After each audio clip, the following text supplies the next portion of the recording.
Okay. तो जैसे मैंने आप लोगों को लास्ट टाइम बताया कि मैथ्स जिस तरह से हमारे 8 से 10 पॉइंट मैथ के होते हैं, इसी तरह से हमारी जो इंग्लिश है इसके भी 8 से 10 पॉइंट पेपर में लाजमी होते हैं। ठीक है, 8 से 10 पॉइंट और बड़े डिसीजन से पॉइंट होते हैं इसके इंग्लिश के और मैथ के। मैथ तो उसमें एडवांटेज लोग, ये दोनों वो सब्जेक्ट्स हैं जिनमें कुछ लोग एडवांटेज होते हैं और कुछ लोग डिसएडवांटेज होते हैं। मतलब ऐसे है कि कुछ लोगों का बेसिक मैथमेटिक्स या फंडामेंटल मैथमेटिक्स या उसको आप अरिथमेटिक भी बोलते हैं, वो कुछ लोगों का सही होता है और कुछ लोग जो हैं उनको इसमें प्रॉब्लम होती है। और इसी तरह इंग्लिश में भी कुछ लोग ठीक होते हैं और उन्हें शायद किसी किस्म की कोई प्रॉब्लम नहीं होती, और कुछ लोग जो हैं वो डिसएडवांटेज्ड होते हैं। तो इसमें भी मैथ में तो चले कुछ हमने चीज़ें सीख ली हैं, यहाँ पे हम उस तरह से चीज़ें शायद ना सीख पाए। मैं कोशिश करूंगा कि आप लोगों को पहले सिर्फ ना वो चीज़ें बता दूं जो पेपर पॉइंट ऑफ व्यू से बहुत ज़्यादा इम्पोर्टेंट हैं। तो सबसे पहले तो भाई आप शुरू करते हैं सेंटेंस से। मतलब अब मैं ज़्यादा सेंटेंस ऐसे है कि मैं मतलब पढ़ाऊंगा नहीं, जैसे हम बाकी चीज़ों में करते आए हैं।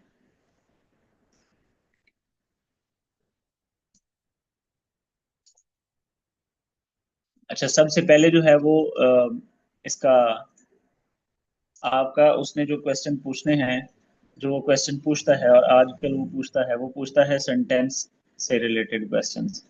सेंटेंस में क्या है, सेंटेंस के पार्ट्स हैं। तो ये बेसिकली बहुत ही छोटी सी एक चीज है, सब्जेक्ट वर्ब और object, verb agreement, subject verb object agreement.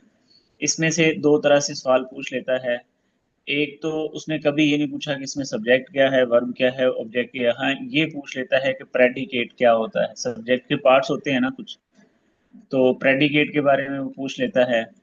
और इस तरह से एक और चीज है, वो बाज औकात सेंटेंस का सब्जेक्ट, ऑब्जेक्ट और वर्ब इस तरह से आगे पीछे कर देता है। तो चार्ट नीचे उसमें लिखे होते हैं सेंटेंस ऑप्शंस में, वो पूछता है कि इनका जो सही सेंटेंस है सब्जेक्ट वर्ब और ऑब्जेक्ट एग्रीमेंट के हिसाब से, वो आप बताएं। तो मतलब आई एम सपोजिंग कि आप सब लोगों को ये सब्जेक्ट वर्ब और ऑब्जेक्ट जैसी बेसिक चीजें आती हैं।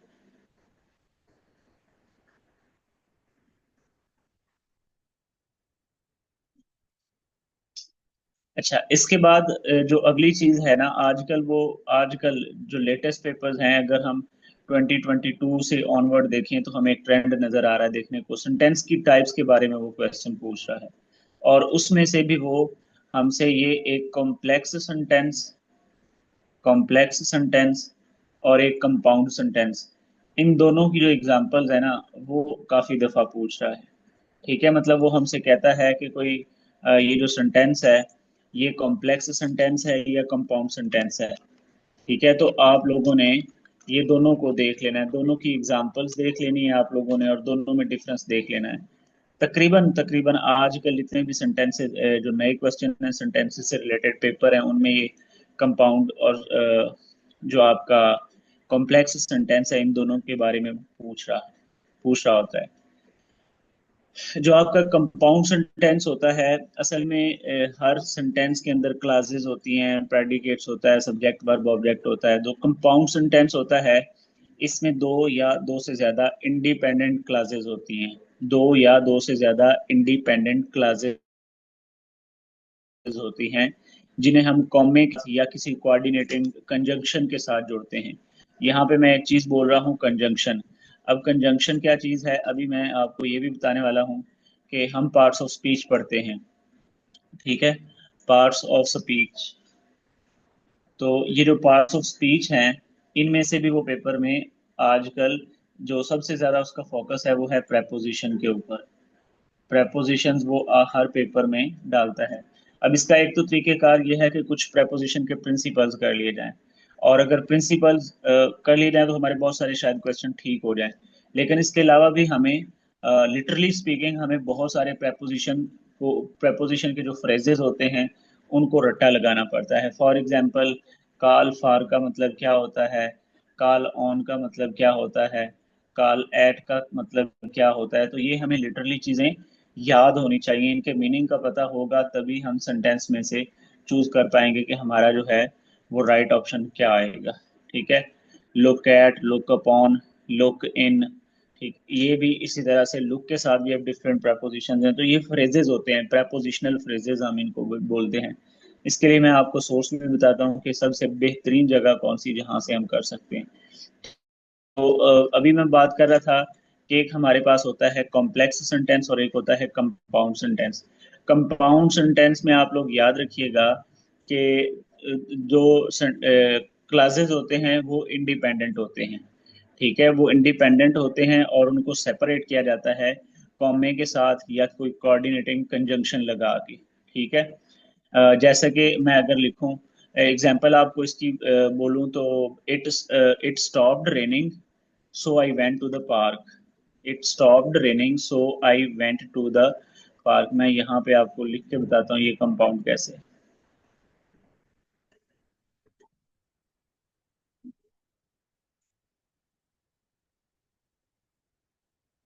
सो I went to the park.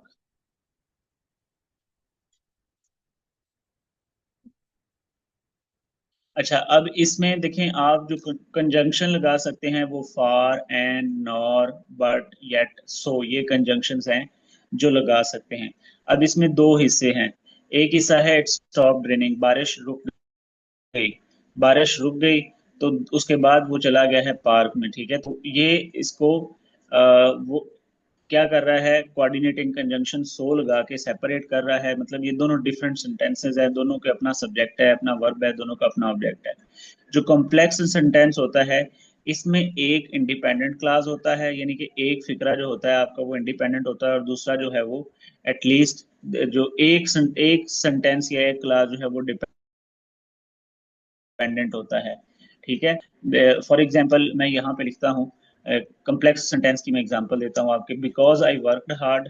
Because I worked hard, इसलिए कि मैंने मेहनत की, क्योंकि मैंने मेहनत की।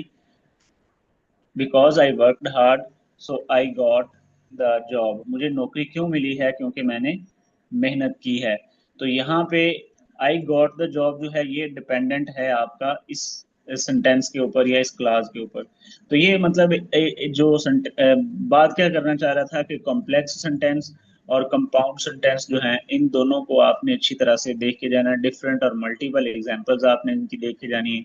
रिसेंट जितने भी पेपर्स हैं 2025 के, 2024 के, उनमें वो सेंटेंस के बारे में ये काफी सारे सवालात पूछ रहा है और उनमें से भी वो हिट कर रहा है कॉम्प्लेक्स सेंटेंस को, कंपाउंड सेंटेंस को, और इसी तरह एक एम्फेटिक सेंटेंस है, एम्फेटिक सेंटेंस की काफी सारी चीजें उसने पूछी हुई हैं। बाकी सिंपल हैं, पॉजिटिव, नेगेटिव और इंटेरोगेटिव, ये आप लोगों को पढ़े आते होंगे। ऑप्टेटिव का आपको पता होगा। ठीक है, इम्पेरेटिव सेंटेंस का आपको पता होगा। ये तो ये टाइप्स ऑफ सेंटेंस है जो हमें करके जानी है। उसके बाद सेंटेंस में नाउन फ्रेज कौन सा है, एडवर्ब फ्रेज कौन सा है, प्रपोजिशनल फ्रेज कौन सा है, ये सारी चीजें जो है ना ये पार्ट्स ऑफ स्पीच में आ जाती हैं। पार्ट्स ऑफ स्पीच के भी किसी ना किसी हिस्से को वो पूछ रहा होता है। फॉर एग्जाम्पल वो इस वाले सेंटेंस में ये पूछ सकता है इट स्टॉप्ड रेनिंग, तो वो पूछ लेता है कि ये रेनिंग क्या चीज है। अब देखिए रेनिंग के बारे में वो पूछ सकता है कि ये नाउन है, ये वर्ब है, ठीक है, ये कंजंक्शन है, या ये क्या चीज है। सही है, तो हमें ये आइडेंटिफाई करना है कि ये क्या है। पार्ट्स ऑफ स्पीच हमारे पास कितने होते हैं, पार्ट्स ऑफ स्पीच हमारे पास 60 होते हैं। Noun, pronoun, verb, adjective, adverb, इस तरह की चीजें। It is raining heavily, it is raining, बारिश हो रही है, और कैसी हो रही है, मूसलाधार या हैविली। अब इसमें वो पूछ लेगा कि हैविली क्या चीज है, तो हैविली क्या होगा, यहाँ पे एडवर्ब होगा। वर्ड एडवर्ब क्या होता है, जो आपके वर्ब को जो आपके वर्ब को मजीद डिफाइन करता है। इसमें जो एल वाई, हाँ जिन जीरेंड भी है, जीरेंड भी है, उसकी भी बात कर लेते हैं। जीरेंड और पार्टिसिपल उसकी भी बात कर लेते हैं। अभी मैं रेनिंग पर गया ही नहीं यहाँ पे, ये ऊपर वाला है।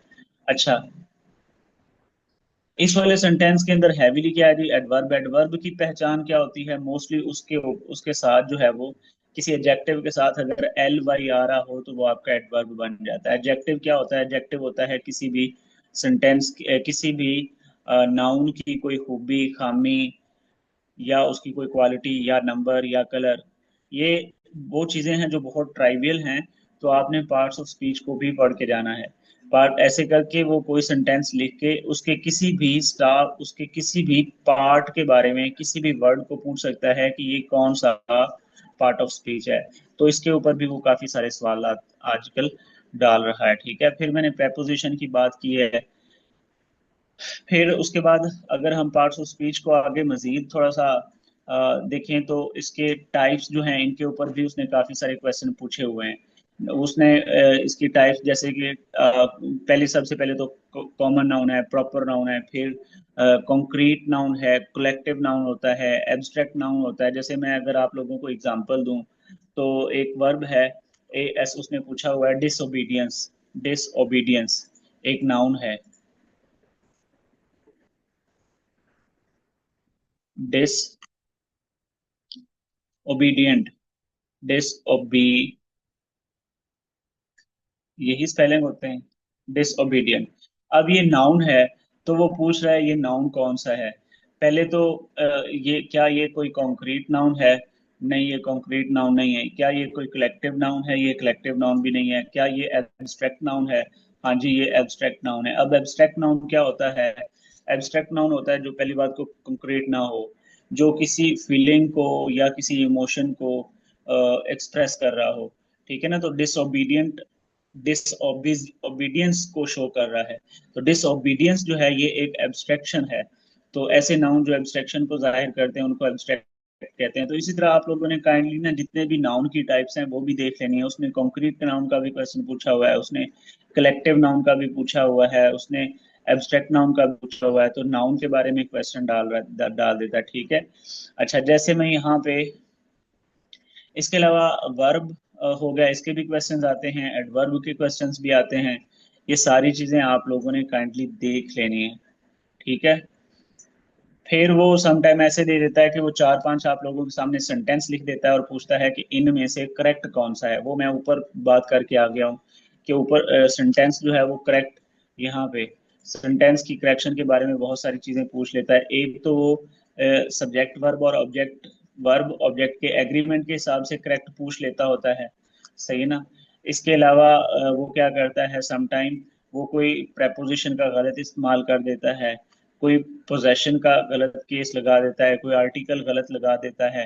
ठीक है ना? आर्टिकल क्या होता है? ए, एन और दी। ठीक है।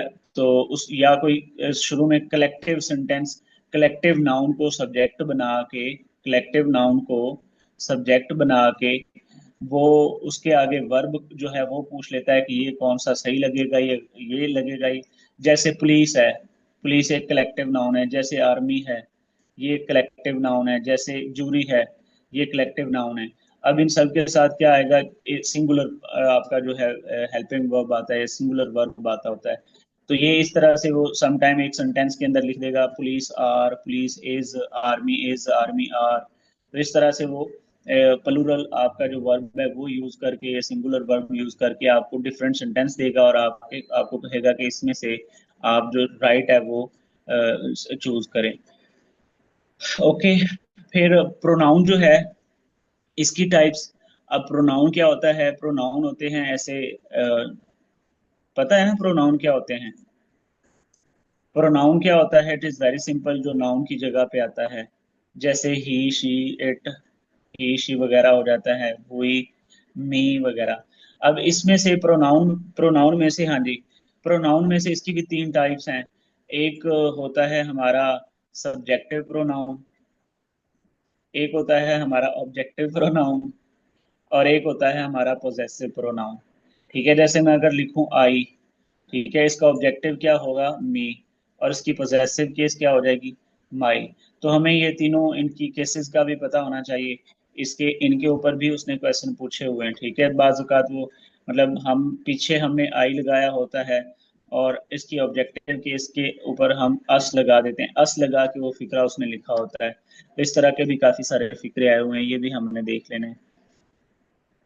ओके, प्रोनाउन हो गया। बाकी भी पार्ट्स ऑफ स्पीच काइंडली देख लेंगे। हाँ जी, इसके अलावा वुई है सब्जेक्टिव में, प्रोनाउन में वुई है, शी है, दे है, इन सब के ऑब्जेक्टिव केसेस भी, पोजेसिव केसेस भी आप लोगों ने देख लेने हैं। ओके, सो आई बिलीव कि आप लोग जो है ना पार्ट ऑफ स्पीच जो है वो सारे ही कर लेंगे। उसके बाद है आर्टिकल। आर्टिकल के इस्तेमाल के ऊपर भी वो क्वेश्चन पूछ लेता है, और बहुत इंपॉर्टेंटली इसके ऊपर क्वेश्चन पूछे जाते हैं। जैसे कि इसमें गलतियां भी हो जाती हैं। अब आपको आइडिया है कि आर्टिकल आता कब है? आर्टिकल तब आता है जब किसी सिंगुलर नाउन की बात की जा रही हो। पहली बात तो ये है कि आर्टिकल तब आता है जब किसी सिंगुलर नाउन की बात की हो। जैसे कि एन एप्पल, ठीक है, एप्पल्स के साथ जो है वो आर्टिकल नहीं आएगा, एक बात। दूसरी ये हो गई कि ए और एन का रूल का तो सबको पता होगा ना, कि बाउल वाला होता है ए एप्पल या एन एप्पल, ये आपको पता है कि इसमें से एन क्यों आना है। और दूसरी चीज होती है द या दी। ये कब आता है? जब आपका नाउन हो, जब आपको आर्टिकल लगाना है किसी स्पेसिफिक या पर्टिकुलर नाउन के साथ, पर्टिकुलर नाउन के साथ। अब पर्टिकुलर क्या नाउन होता है? देखिए, हाँ जी, जैसा कि मैं अगर एग्जांपल देता हूँ कि फॉर एग्जांपल एक क्लास में 10 अहमद बैठे हुए हैं। अहमद अगर अकेला होगा तो वो प्रॉपर नाउन होगा, अगर अहमद अकेला होगा तो वो पर्टिकुलर या प्रॉपर नाउन होगा और उसके साथ द लगेगा। लेकिन अगर एक क्लास के साथ 10 अहमद बैठे हैं, आप कहते हैं अहमद खड़े हो जाओ, भाई कौन सा अहमद खड़ा होगा? ठीक है, तो आप कहेंगे अहमद अली खड़ा हो जा, या मोहम्मद अहमद खड़ा हो जा, या अहमद महमूद खड़ा हो जा। तो उस वक्त आपका वो जो अहमद है वो प्रॉपर होगा, और उसके साथ फिर आप क्या लगाएंगे? अहमद। अच्छा, बॉय जो है देखिए सिंगुलर नाउन, ये कॉमन नाउन है। सम टाइम इसके साथ भी लगा होता है द बॉय। इसका मतलब है हम किसी की तरफ इशारा करके, किसी को आइडेंटिफाई करके कह रहे हैं, तो उसके साथ पर्टिकुलर नाउन जो है वो पर्टिकुलर नाउन बन गया, प्रॉपर नाउन बन गया, तो उसके साथ दी लग गया। ये सारी चीजें भी आप लोगों ने पढ़ी हुई हैं। ठीक है, अब मैं इसके ना दो तीन एग्जांपल्स बोलता हूँ। जैसे उसने पेपर में पूछा हुआ है, yesterday I met, yesterday I met I yesterday I met. अब डैश डाल के उसने आगे लिखा हुआ है यूरोपियन। अब यूरोपियन यहाँ पे ए आएगा, एन आएगा, या द आएगा। ठीक है, ये देखना है हमने कि इसके साथ क्या आएगा। हाँ जी, यूरोपियन, कोई भी यूरोपियन, तो इसके साथ सिंपली ए आएगा। किसी को वो पर्टिकुलेट नहीं कर रहा, किसी को आइडेंटिफाई नहीं कर रहा, तो यहाँ पे सिंपल ए यूरोपियन आ जाएगा।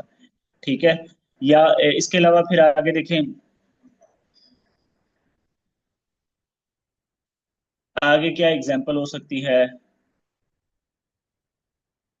ही is, he is M A English, M A English, तो क्या आएगा इसके साथ? He is an M English, या he is a M English, या ही इज द इंग्लिश।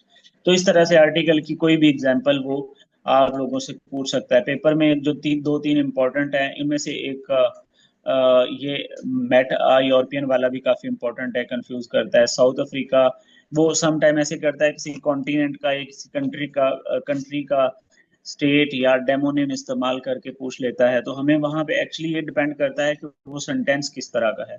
ठीक है, वो सेंटेंस किस तरह का है, सेंटेंस की सेंस को वहां पे बैठ के समझ के पता लगेगा कि हमें इसके साथ कौन सा आर्टिकल लगाना है। और फिर उसके पीछे रूल्स भी हैं। जैसे एक और क्वेश्चन है, आई सा वन आइड पर्सन, मुझे याद आ गया, आई सा वन आइड पर्सन, आई सा डैश वन आइड पर्सन, मैंने एक आंख वाला बंदा देखा, मैंने को काना बंदा देखा। अच्छा, इसके साथ क्या आएगा? आ आएगा, एन आएगा, या द आएगा। तो ये भी सिंपल है, आई सा आ वन आइड पर्सन। तो ये हमें डिपेंड करता है कि हमारा सेंटेंस जो है वो किस तरह का है।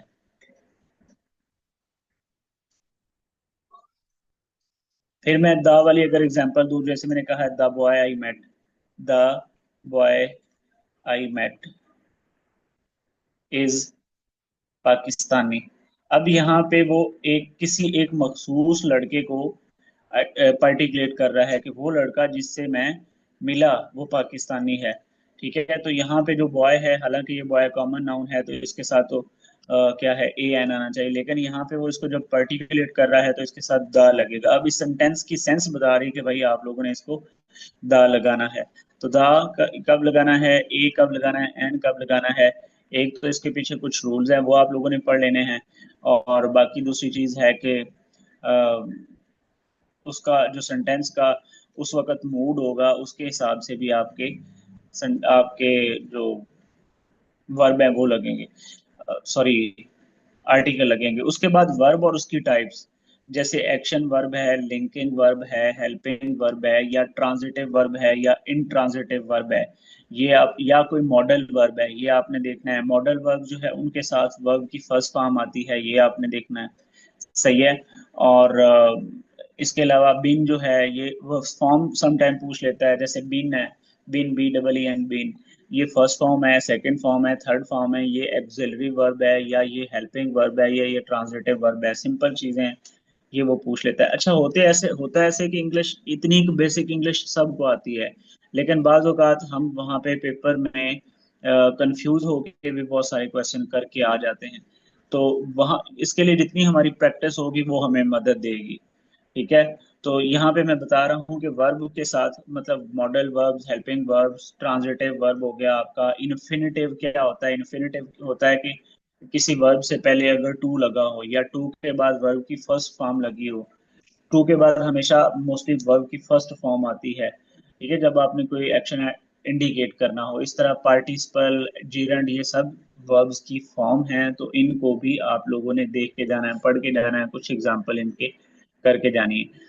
ये जो इंग्लिश की ग्रामर है ना, इसके लिए मैं एक जो हमारी लोकल ग्रामर है इस्तेमाल होती, मैं उसकी ही आपको कहता हूँ कि उसको देख लें, और वो है to the point BA English.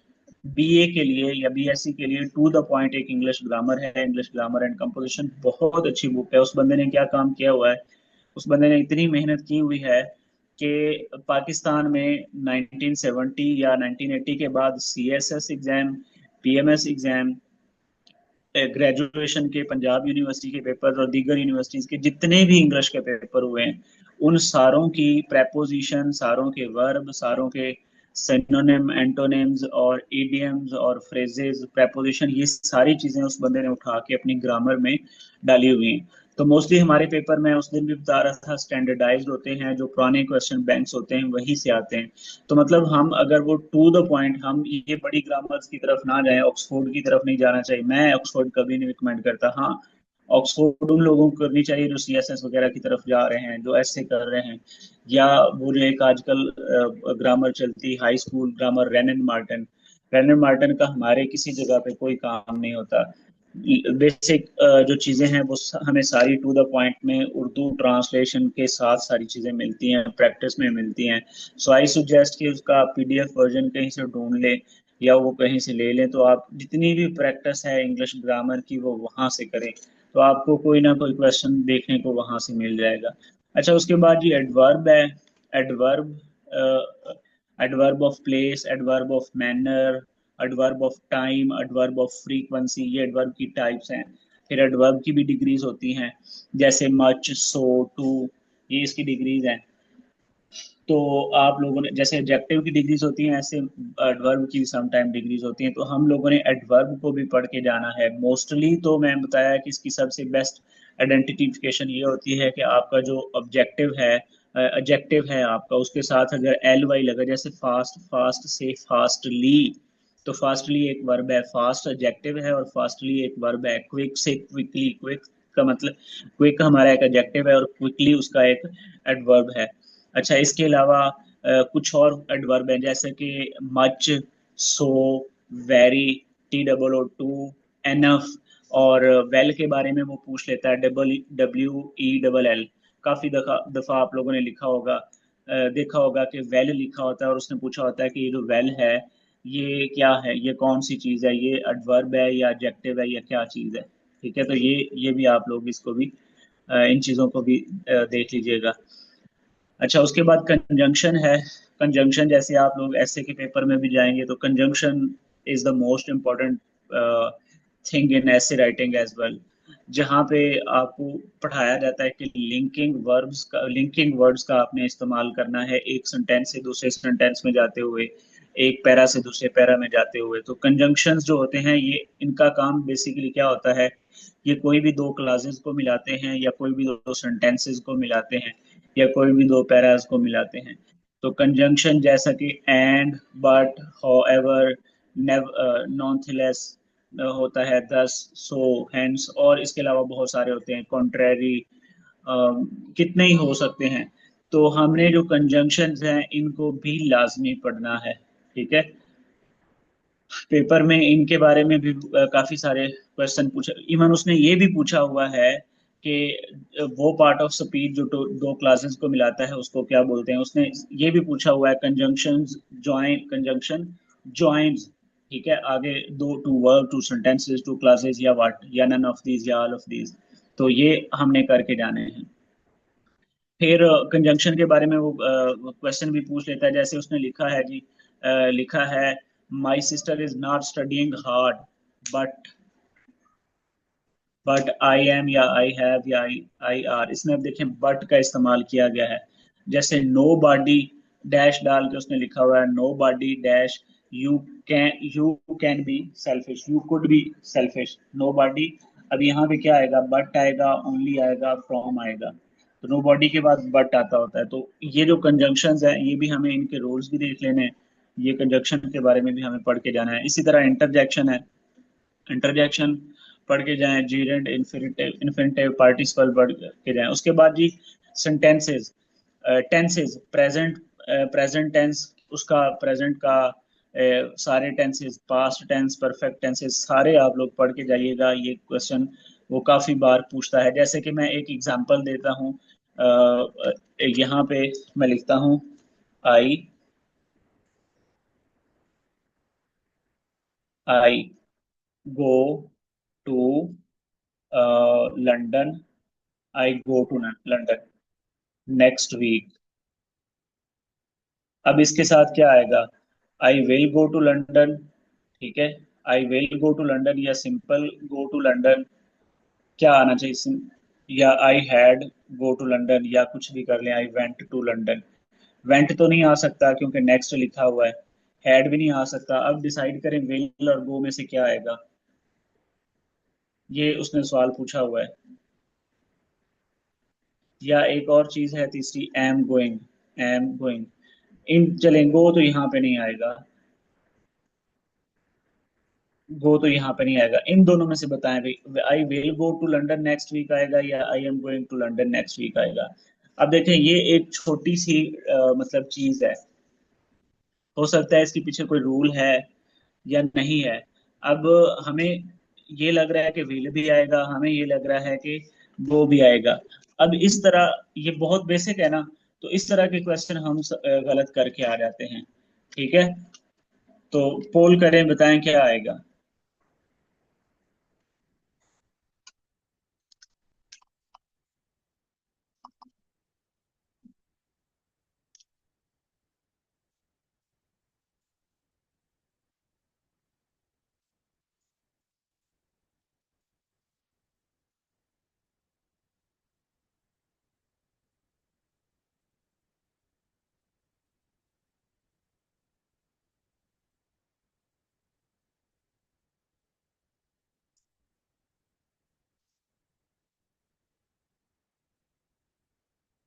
अच्छा, चूंकि उसने नेक्स्ट वीक लिखा हुआ है तो हमें नजर आ रहा है कि ये फ्यूचर टेंस है। ठीक है,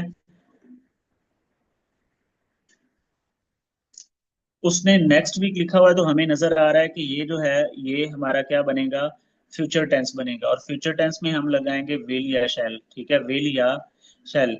तो मैं आपकी यहाँ पे एक गलती छोटी सी, इसलिए जो विल लिख रहे हैं, पहली बात तो ये है कि देखें, विल जो है वो आई के साथ नहीं आता,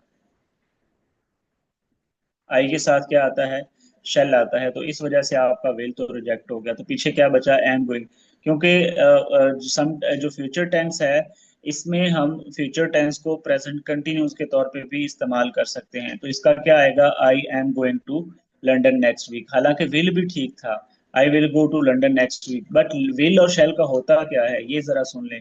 विल और शेल जो है ये मोस्टली उस वक्त यूज किए जाते हैं जब आपने कोई एक्शन क्विकली करना हो, क्विकर या थोड़े टाइम में करना हो। थोड़े टाइम में मतलब अब तो वो बता रहा है कि मैंने अगले हफ्ते जाना है। हाँ, अगर ऐसे होता, I am going to London next next hour, next hour होता, ठीक है, तो ये आप यहाँ पे फिर विल या शैल लगा सकते थे। मतलब जब आपने मतलब क्विकली या जल्दी में कोई काम करना हो, तो फिर आप उस वक्त उसको फ्यूचर टेंस में ही रहने देते हैं। अदरवाइज आपने मतलब अगर उसको थोड़ा डिले किया हुआ है, अभी प्लान करना है या प्लान कर रहे हैं, तो फिर आप क्या करते हैं, एम गोइंग एम या मतलब जो प्रेजेंट कंटिन्यूस टेंस है उसका इस्तेमाल कर लेते होते हैं। ठीक है। तो जो प्लान्ड इवेंट्स होती हैं जो थोड़े फ्यूचर में होना होती हैं आगे जाके, उसके लिए यूज करते हैं present continuous tense. Otherwise we use shall या विल। तो पहले ये तो बाद की बात है ना, लेकिन पहले आप देखें विल तो यहाँ पे वैसे ही एक्सक्लूड हो जाता है जब यहाँ पे उसने सब्जेक्ट लिखा हुआ है आई।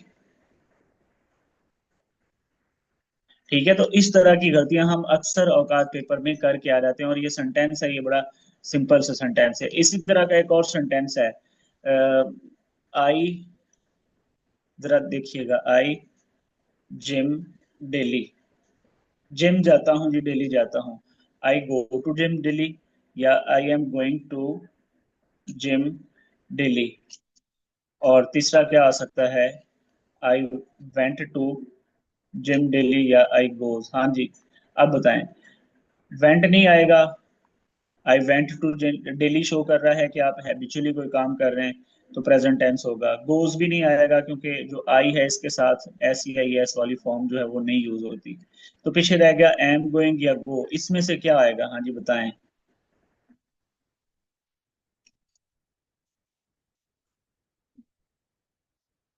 अच्छा, उसने देखो, ये जो एग्जाम्पल है ना, ये जो हमारी एमसीक्यूज होते हैं, इनमें छोटी छोटी चीजें भी बड़ी मैटर करती है। यहाँ पे एक तो उसने गो के साथ टू नहीं लगाया हुआ, यहाँ पे भी टू नहीं लगाया हुआ, यहाँ पे लगाया होगा। खैर ये तो एक अलग सी ट्राइबल सी चीज है। I am going to gym daily आएगा। I am going to gym daily, मैं रोजाना जिम जा रहा हूँ या मैं रोजाना जिम जाता हूँ। तो ये इस तरह के जो क्वेश्चंस हैं इनको भी आप लोगों ने देख लेना, स्पेशली जो प्रेजेंट टेंस है इसके क्वेश्चन वो पूछता है, परफेक्ट टेंसेस के क्वेश्चन वो पूछता है, मॉडल वर्ब्स के सेंटेंसेस वो पूछता है। मॉडल वर्ब्स क्या होते हैं, जैसे कि कैन, कुड, शैल, शुड, और इसी तरह आउट टू, मे, माइट, इन सब के साथ वर्ब की फर्स्ट फॉर्म यूज होती है। तो इनके क्वेश्चन भी वो पूछ लेता है। हैज बीन कब लगेगा, हैव बीन कब लगेगा, सिंस कब लगेगा, फार कब लगेगा, इन चीजों के ऊपर ऊपर भी वो क्वेश्चन पूछ लेता है। यूज टू, यूज्ड टू, ये सारे सेंटेंस से रिलेटेड है, सेंटेंस रिलेटेड है, वो पूछता है। अच्छा, इसके अलावा एक चीज और होती है जिसको हम बोलते हैं पैरालेलिज्म।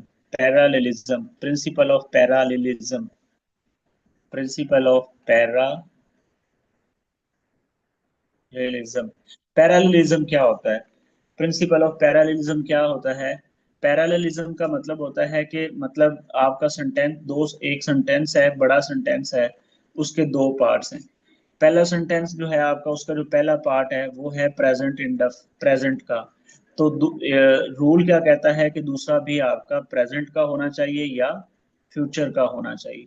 और अगर आपका एक सेंटेंस का हिस्सा पास्ट का है, तो पैरेललिज्म क्या कहता है कि दूसरा भी पास्ट का होना चाहिए।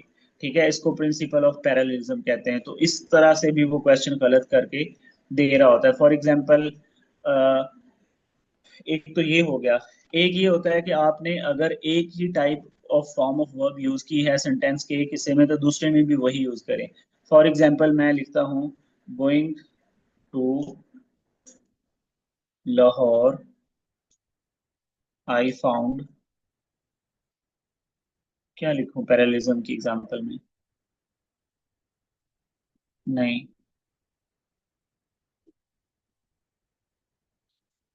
पैरेललिज्म की एग्जांपल दे दें कोई।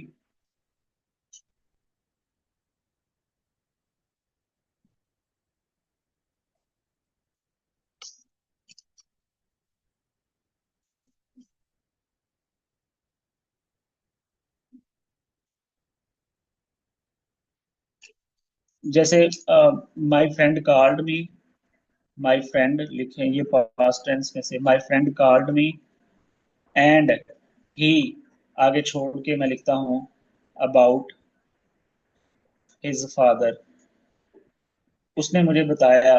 तो यहाँ पे टोल्ड आएगा या टेल आएगा, या हैड टोल्ड आएगा, हैज टोल्ड, क्या आएगा इन तीनों में से? देखो ये कह रहा है माय फ्रेंड कॉल्ड मी, तो ये पास्ट सेंटेंस है, पास्ट का कोई भी हिस्सा है, पास्ट है। तो यहाँ पे भी रूल क्या कहता है कि अगर एक सेंटेंस का हिस्सा पास्ट में है तो दूसरा भी पास्ट में होना चाहिए। तो ही टोल्ड मी, यहाँ पे क्या आ जाएगा? टोल्ड मी आ जाएगा about his father. Tell me नहीं आएगा, हैज टोल्ड मी नहीं आएगा, तो यहाँ पे सिंपल टोल्ड आ जाएगा। इसको बोलते हैं प्रिंसिपल ऑफ पैरेललिज्म। जब हम लोग करेंगे ना ऐसे, तो वहां पे आपको ये पैरेललिज्म के बारे में बहुत सारी चीजें पढ़ाई जाएंगी। तो पैरेललिज्म के क्वेश्चन भी काफी सारे वो पूछ लेता है पेपर में। जैसा कि एक और बड़ा इंपॉर्टेंट सवाल है, वो लिखता है five people joint the job, five people joint the job, five people. हाँ जी, मतलब एक अगर प्रेजेंट का है तो उसका दूसरा हिस्सा भी प्रेजेंट का होना चाहिए। वो प्रेजेंट का कुछ भी हो सकता है, एक प्रेजेंट का है तो दूसरा फ्यूचर का भी कोई हो सकता है। वो जब आप कंडीशनल सेंटेंसेस भी पढ़ते हैं ना, वहां पे भी आपको पैरेललिज्म पढ़ाया जाता है। तो मैं एक एग्जांपल दे रहा हूँ, बड़ा इंपॉर्टेंट सा सवाल है, उसने पूछा हुआ है अक्सर। My friend five people joint the job and seven आगे क्या आएगा? रिजाइंड आएगा, हैव रिजाइंड आएगा, या रिजाइन आएगा? हाँ बिल्कुल, ये बड़ी अच्छी एग्जांपल भाई ने दी है। ये इसने एग्जांपल दी है पैरेललिज्म। चैट नहीं इधर आ रही मेरे सामने, चैट। ये इसने एग्जांपल दी किसी ने, भाई ने, कि the dog ran across the yard. Ran across the, इसमें रैन वर्ब यूज हुआ है पास्ट का, आगे jumped over the fence and sprinted away. अगर हम यहाँ पे इसको लिखते the dog has ran, had ran across the yard, और आगे हैड जंप्ड ना लिखते तो गलत हो जाना था। एक बात, the dog ran across the yard, आगे हम लिख देते jumping over the fence and sprinting away, तो भी गलत हो जाना था। ये भी पैरेललिज्म होता है कि अगर आप फॉर्म ऑफ वर्ब एक टाइप की यूज कर रहे हैं, जिरेंट यूज कर रहे हैं तो आगे जिरेंट यूज करें, पार्टिसिपल यूज कर रहे हैं तो आगे पार्टिसिपल यूज करें, आप simple form of verb use कर रहे हैं तो आगे भी simple form of use use करें। अगर मैं जैसे बोल रहा हूँ द डॉग, आपको चैट में नजर आ रहा है the dog ran across the yard, आगे आपने लिखा जंपिंग ओवर द फेंस, ये भी गलत हो जाएगा। एंड स्प्रिंटिंग अवे, ये भी गलत हो जाएगा। तो पैरेललिज्म जो है इसके भी काफी सारे क्वेश्चन होते हैं। इसकी जो एग्जांपल मैं आपको दे रहा था, five people have joint the job and seven, आगे रिजाइन आएगा, रिजाइंड आएगा, या हैव रिजाइंड आएगा? तो ये भी आप लोगों ने देख लेना, बड़ा इंपॉर्टेंट सा क्वेश्चन है। पैरेललिज्म भी हो गया। अच्छा, इसके अलावा वो कंडीशनल सेंटेंसेस के काफी सारे सवाल पूछ लेता है। कंडीशनल सेंटेंसेस क्या होता है? जैसे सिंपल, हमने सेंटेंस बचपन से पढ़ा हुआ है, अगर मैंने मेहनत की होती तो मैं कामयाब हो जाता। ठीक है। अगर वो डॉक्टर टाइम पे आ जाता तो पेशेंट बच जाता। ये वो कंडीशनल सेंटेंसेस है जो हमें बचपन से पढ़ाए जा रहे हैं। तो कंडीशनल सेंटेंसेस के बारे में भी क्वेश्चन पूछता है, ये भी हमें करके जाने हैं। पंक्चुएशन मार्क्स, पंक्चुएशन मार्क्स के भी क्वेश्चन आते हैं, और वो उन लोगों के ही ठीक होते हैं ज्यादातर जिन्होंने रट्टे लगाए होते हैं या जिनको इंग्लिश की बहुत ही अच्छी से समझ हो। ठीक है, तो पंक्चुएशन आप लोग देख लीजिएगा। एंड देन जो कैपिटलाइजेशन है, कैपिटलाइजेशन, कैपिटलाइजेशन के क्वेश्चन पूछता है। कैपिटलाइजेशन के काफी सारे सवाल पूछता है। कैपिटलाइजेशन का मतलब है कि सेंटेंस के अंदर हमें कौन से वर्ड को कैपिटल रखना है, कौन से वर्ड के कौन से कैपिटल को लेटर को कैपिटल रखना है, पहले लेटर को कैपिटल रखना होता है। बहुत सारी चीजें हमें पढ़ी हुई हैं, पहले लेटर को कैपिटल रखना है। कोई अगर कोई प्रॉपर नाउन आ जाता है तो उसके पहले लेटर लेटर को कैपिटल रखना है। अगर कोई दिन आ जाता है, जैसे मंडे है सेंटेंस के अंदर, तो उस मंडे का एम कैपिटल रखना है। किसी मंथ का नाम आ जाता है तो मंथ का जो पहला लेटर है वो कैपिटल रखना है। ठीक है, तो ये चीजें हमने देखनी है। कैपिटलाइजेशन के बारे में भी सवाल आते हैं। जैसे ये रिसेंटली एक उसने क्वेश्चन पूछा हुआ था 2022-25-30 में, मुझे याद है, हैरी पॉटर से रिलेटेड, कि Harry Potter is the best film directed by Chris. Harry Potter के बारे में एक ये नया सवाल उसने डाला हुआ था, एक फिलोसफी के बारे में उसने नया क्वेश्चन डाला हुआ था। तो मतलब वो कहीं से भी कोई भी क्वेश्चन डाल सकता है। तो कैपिटलाइजेशन के बारे में भी वो पूछ रहा है, हमें ये याद करने हैं। प्रेपोजिशन, प्रेपोजिशन के रूल्स हैं, आप लोग रूल्स इसके प्रेपोजिशन के पढ़ लें। और उम्मीद है कि रूल्स के साथ ही हमारा सर जाएगा, हमारा उस लेवल की जो ग्रामर है पीपीएससी के पेपर, ऑब्जेक्टिव पेपर के हवाले से वो ठीक हो जाएगी। लेकिन बहुत सारे फ्रेजेस हैं जो हमें याद करना पड़ेंगे, जैसे कि कॉन्फ्लिक्ट विद होता है, कॉन्फ्लिक्ट विद, ठीक है। डील्स इन होता है, डील इन, मतलब the merchant deals in goods, merchant deals in good. He is blind in one eye, he is blind in one eye, ये मोस्ट रिपीटेड आपने देखा होगा, बड़ा पुराना सवाल है, 2010-12 से चलता आ रहा है, he is blind in one eye. तो कुछ फ्रेजेस ऐसे होते हैं जिनके साथ फिक्स्ड प्रेपोजिशन आती है, इसको बोलते हैं fixed preposition. Sun rises in the east, rises in the east, हम इसको फ्रॉम द ईस्ट नहीं कह सकते, ये हमेशा इन द ईस्ट ही आएगा। तो कुछ हैं प्रेपोजिशंस हैं जो फिक्स्ड हैं, और कुछ के रूल्स होते हैं, तो रूल्स भी आप लोगों ने पढ़ लेने हैं, और ये फिक्स्ड प्रेपोजिशन भी आप लोग याद कर सकते हैं। इसके लिए एक तो चीज ये है कि आप डॉक्टर आयशा की मैंने बुक आपको बताई थी, अगर आप वो बुक देखें ना तो उसके अंदर पीपीएससी के पास पेपर की जितनी भी प्रेपोजिशंस हैं वो बताई हुई हैं, तो आप लोग वहां से भी देख सकते हैं। अच्छा, प्रेपोजिशन के बाद आ गया, अगली चीज है डायरेक्ट और इनडायरेक्ट नरेशन। डायरेक्ट और इनडायरेक्ट, कोई पेपर ऐसा नहीं जनाब, पीपीएससी का कोई पेपर ऐसा नहीं, अगेन मैं रिपीट कर रहा हूँ, पीपीएससी का कोई भी पेपर ऐसा नहीं। यहाँ इससे मुराद ये हो गया कि मतलब कोई एक आधा तो एक्सेप्शन हो ही सकता है ना, 90% ऑफ द पेपर्स में डायरेक्ट इनडायरेक्ट नरेशन का उसने सवाल पूछा होता है। 90% ऑफ द पेपर में उसने एक्टिव वॉइस और पैसिव वॉइस का सेंटेंस पूछा होता है। तो ये वो चीज है जो आसानी से रूल्स के मुताबिक 1-2 घंटे में सीखी जा सकती है।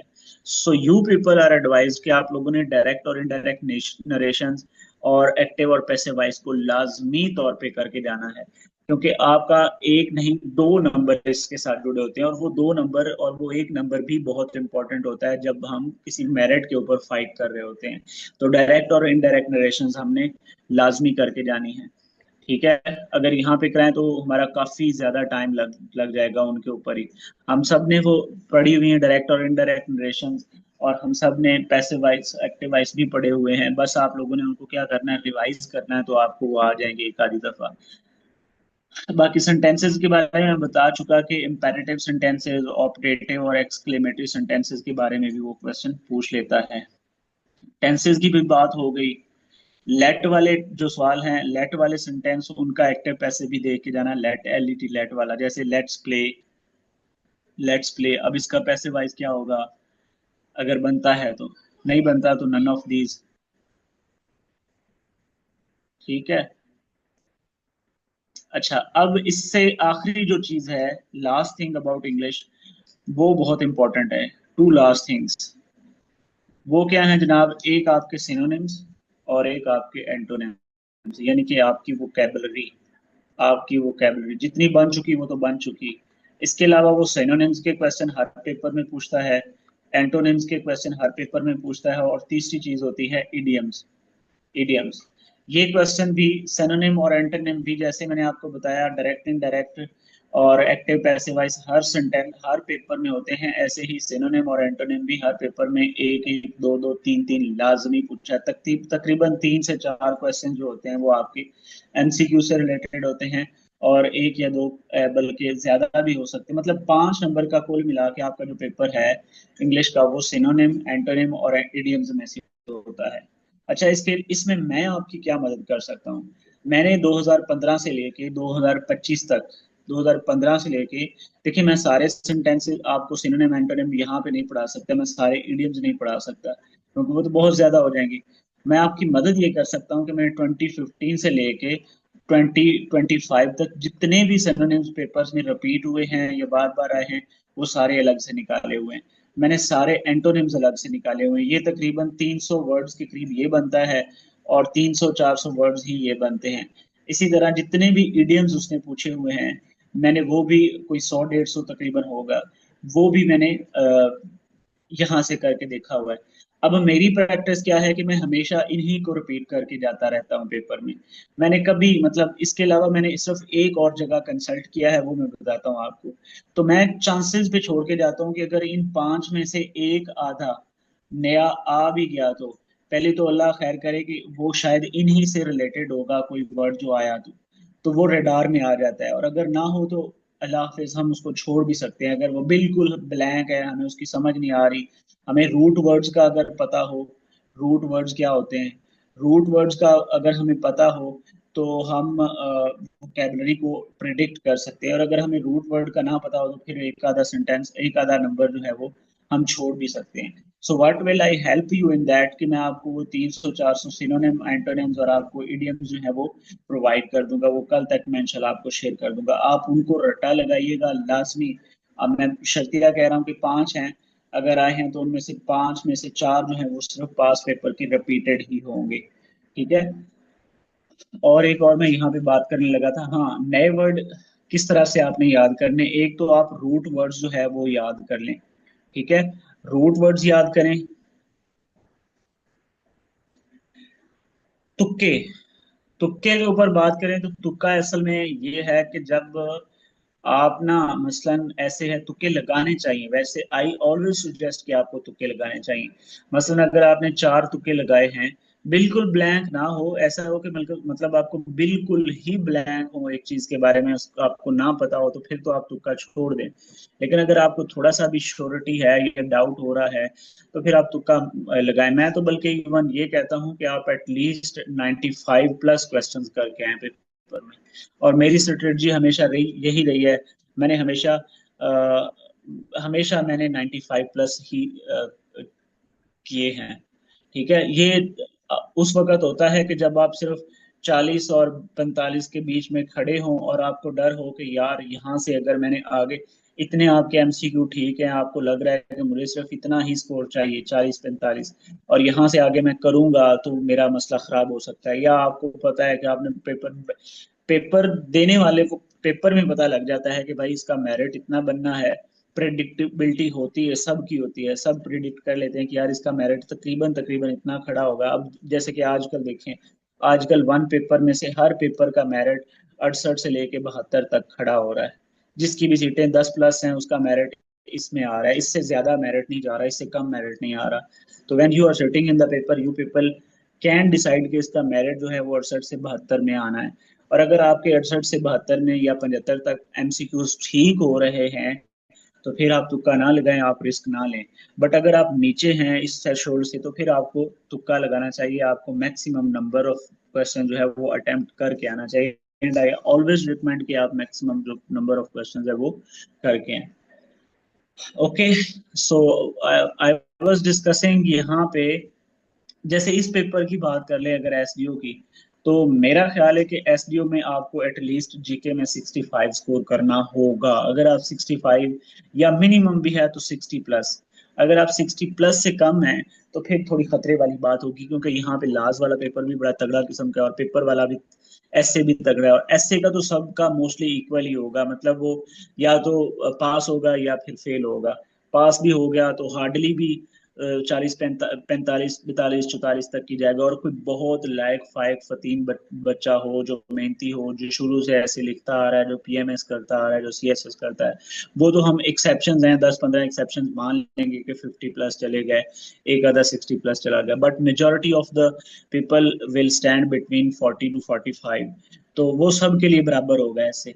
बाकी सारी गेम जो है, जो आपको 50%, 50% भी चाहिए ना हमें, 50% से ऊपर जो हमें लेकर जाएगा वो हमारा जीके का स्कोर होगा 60 प्लस, और उधर से लॉ का स्कोर भी जो है वो हमारा 60 प्लस होगा। सही है।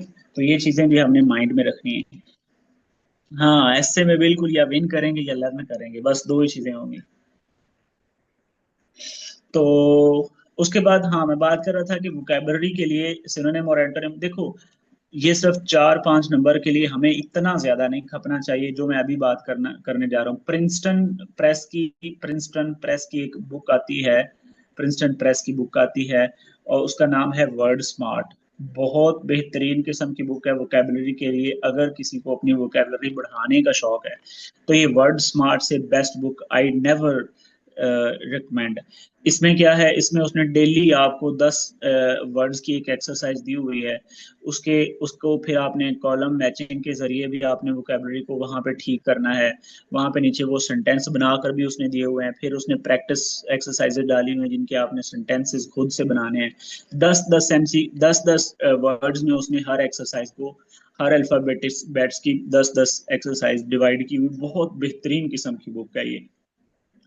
तो अगर आपने वोकेबलरी पर्सनली डेवलप करनी है तो वर्ड स्मार्ट यूज करें, otherwise stay stick to the pass papers of PPSC. तो उसके लिए जो सिनोनिम एंटोनिम्स है वो मैं आप लोगों को कल तक इंशाल्लाह कोशिश करूंगा शेयर कर दूंगा।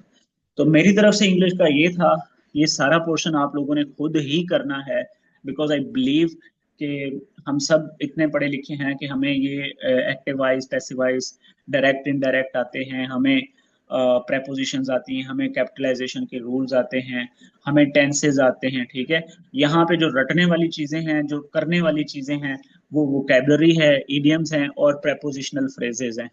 सही है, तो प्रेपोजिशनल फ्रेजेस के लिए मैं आपको कहूंगा आप टू द पॉइंट के ऊपर चले जाएं, और वोकेबलरी के लिए आप पास पेपर और पीपीएससी देख लें, और मैं भी आपको सिनोनिम और एंटोनिम्स प्रोवाइड कर दूंगा। ठीक हो गया जी।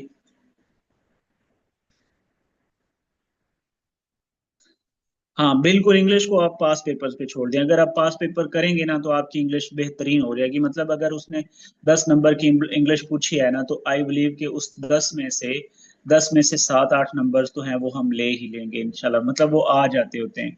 और वहां पे भी सम टाइम बस हमें सिर्फ ये जो डाउट्स होते हैं ना हमारे, के डाउट्स जैसे वो एम गोइंग, तो ये छोटी छोटी गलतियां हो जाती हैं, बहुत सारी छोटी गलतियां हो जाती हैं। तो वो छोटी गलतियां हमें मतलब पेनल्टी दे जाती हैं। अदरवाइज 7 से 8 नंबर जो है वो इंग्लिश में से निकाल लेते हैं लोग। इसी तरह मैथ के 10 क्वेश्चन हैं, तो इसमें से भी 7-8 क्वेश्चन अगर प्रैक्टिस की हुई है तो हम निकाल लेते हैं, अगर हमें रूल्स का पता है। ये वो नंबर है जिनको मैं कहता हूँ कि मेरिट सेविंग है, ये आपको मेरिट तक लेके जाते हैं, इंग्लिश और मैथ वगैरह। बाकी तो सारों की डोमेन्स जो हैं वो ज्यादा हैं। मतलब अब आगे उर्दू आ गई है, उर्दू भी बड़ी है। इस्लामियत आ गई, इस्लामियत तो बहुत बड़ी है। मतलब उसका इतना ज्यादा सिलेबस है। पाकिस्तान अफेयर्स का हमने सिलेबस देखा इतना ज्यादा है, ज्योग्राफी का सिलेबस हमने देखा इतना ज्यादा है। तो बाकी सबका तो सिलेबस बहुत ढेर सारा है, जिसको हमें रट्टा लगाना है, याद करना है, मेमोराइज करना है। तो ये वो चीजें हैं जो कंसेप्चुअल हैं, जो हम सबको बेसिकली आती भी हैं, और जो हम घर बैठ के प्रैक्टिस करके इनको, इन पे काबू पा भी सकते हैं। ठीक हो गया जी। Any question please.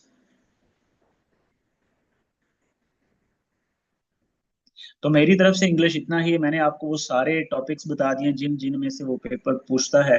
तो आप लोगों ने इन टॉपिक्स को भी काइंडली देख लेना है, specially part part of speech को। Okay, specially part of speech को आप देखिएगा, लाजमी देखिएगा। पार्ट ऑफ स्पीच सारों में से वो क्वेश्चन डाल लेता होता है। डायरेक्ट इनडायरेक्ट अगेन मैं बता रहा हूँ, डायरेक्ट इनडायरेक्ट को नहीं छोड़ना, एक्टिव वाइज पैसिव वाइज को नहीं छोड़ना, सिनोनिम एंटोनिम्स को नहीं छोड़ना है, इडियम्स को नहीं छोड़ना। ये वो एरियाज हैं, प्रेपोजिशन को बिल्कुल नहीं छोड़ना। ये वो एरियाज हैं जिनमें से वो हर पेपर में सवाल डालता है। कैपिटलाइजेशन का कभी कभार आता है, पंक्चुएशन का तो बिल्कुल शाजो नाजिर क्वेश्चन आता होता है। ठीक है। और इसी तरह कोई और क्या है, हाँ, आजकल वो सेंटेंस की टाइप्स के ऊपर क्वेश्चन पूछ रहा है। तो ये चीजें हमें रेलेवेंट भी रखती हैं, और हमें इंशाल्लाह ये नंबर भी दे जाएंगे। चलें, कल इंशाल्लाह हम इस्लामियात या उर्दू जो है, इनमें से किसी एक को शुरू करेंगे, और अब वो हमारे 3 या 4 दिन ले जाएगा। मतलब अगर इस्लामियात शुरू करते हैं तो मेरा ख्याल है इस्लामियात 2 दिन तो एटलीस्ट हमारे लेगा, 2 या 3 दिन। और उसके करने के बाद फिर हम चले जाएंगे कंप्यूटर के ऊपर। आपको आइडिया है, जैसे तहसीलदार वाले पेपर में भी 30% जीके था, यहाँ पे भी कंप्यूटर था, इंटेलिजेंस में भी कंप्यूटर था। ये वही कंप्यूटर जो है यहाँ पे भी है, लेकिन यहाँ पे उसने अब जो आर्टिफिशियल इंटेलिजेंस है, एआई टूल्स हैं, इनके ऊपर भी उसने क्वेश्चन डाले हुए हैं। जैसे हम अगर पास पेपर इसका एनफोर्समेंट ऑफिसर का देखें तो उसमें भी हमें एआई के ऊपर क्वेश्चन मिलते हैं, जिसमें वो पूछ लेता है कि ये जो एआई टूल्स हैं, ये कौन से लैंग्वेज मॉडल्स को इस्तेमाल करते हैं, कौन सी कोडिंग, कौन सी प्रोग्रामिंग ये यूज करते हैं। तो इस तरह की काफी सारी चीजें हैं। तो जब हम कंप्यूटर वाले पोर्शन में जाएंगे, हम एक तो बेसिक कंप्यूटर को पढ़ेंगे, आईसीटी को पढ़ेंगे, और फिर एआई के जो टूल्स हैं जिनके बारे में उसने पूछा हुआ है, उन टूल्स के बारे में पढ़ेंगे। तो हमारे 3-4 लेक्चर या 5 लेक्चर उसके ऊपर रह जाएंगे। तो इनशाला होपफुली कि अब हम 10 से 12 दिनों में इसको कंक्लूड कर लेंगे। और उसके बाद फॉर्चुनेटली मैंने उस दिन भी बात की थी, हमारे लिए तो शायद ये ब्लेसिंग इन डिसगाइज है कि हमें टाइम मिल रहा है। बहुत सारे लोगों के लिए ये कितनी अनफॉर्चुनेट है कि फ्लड्स की वजह से चीज़ें खराब हैं, धर्म बरहम है निज़ाम, तो उसकी वजह से पेपर डिले हो रहे हैं। जैसे आपने देखा ये लीगल इंस्पेक्टर का पहले डिले हुआ, फिर कल का शेड्यूल था और वो भी डिले हो चुका है, और पीपीएससी ने अगले 2 हफ्तों का भी अपना शेड्यूल दे दिया है। तो आई बिलीव कि उसके फौरी बाद अगर ये इंटैक्ट रहता है तो उसके फौरी बाद जो अगला पेपर होगा, यानी कि 7-8 अक्टूबर को, 10-12 अक्टूबर को, वो इसी का ही होने वाला है, एसडीओ का। तो तब तक हमारे पास एम्पल ऑफ अपॉर्चुनिटी है टाइम की कि हम उसको उसके अंदर सिलेबस भी अपना कवर करें और मैक्सिमम टेस्ट भी ले सकें।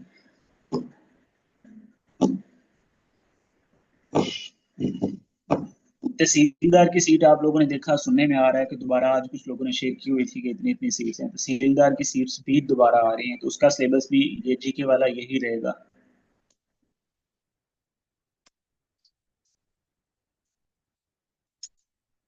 लंबा सेशन होता है हमारा कोई 2-3-4 महीने का, तो फिर हम इनको थोड़ी और डिटेल में कर लेते हैं। अब छोटा सेशन है तो हमें इनको इस तरह से ही कंक्लूड करना है।